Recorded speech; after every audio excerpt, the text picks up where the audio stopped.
าดแล้วมอบหมายให้เป็นพันธาจากจิตวิลอนมารดาขึ้นโดดเตอาก้าวสู่สายแลกพ่อแม่เอาต่างก็มา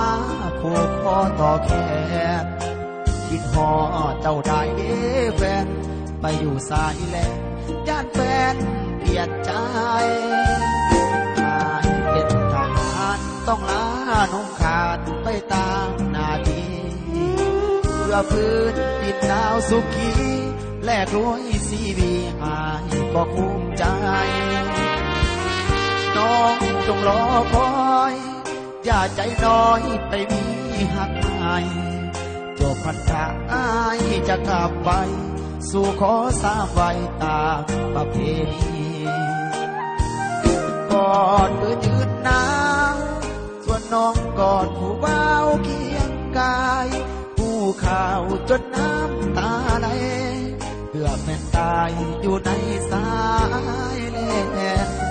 กลับจากแนวหน้าว่าสิได้มาพบหน้าแฟนน้องเห็นอายเจ็บเบื่อแสนได้ข่าวว่าแฟนไปควงคนอื่นสุดซ้ำกำคื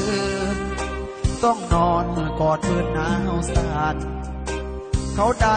กอดน้องจอมควันโอ้นอนเนื้อนวลคงสุขสมใจอกหักจากสาวทหารลาวบ่เคยแนงนายสู่เพื่อศาสตร์ลาวศรีวิไลอ้ายขอยอมตายอยู่ในแนวหน้า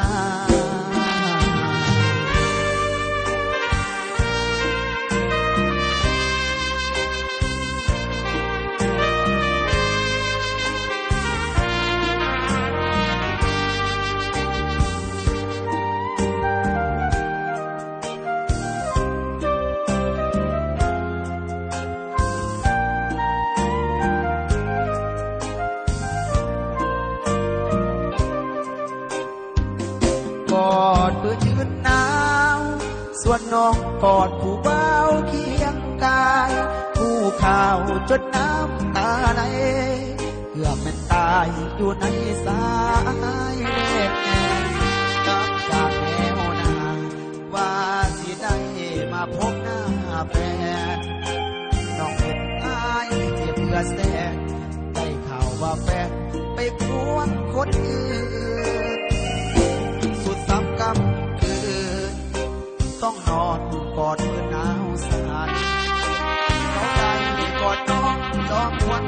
โอ้น้อเนื้อนวลคงสุขสมใจ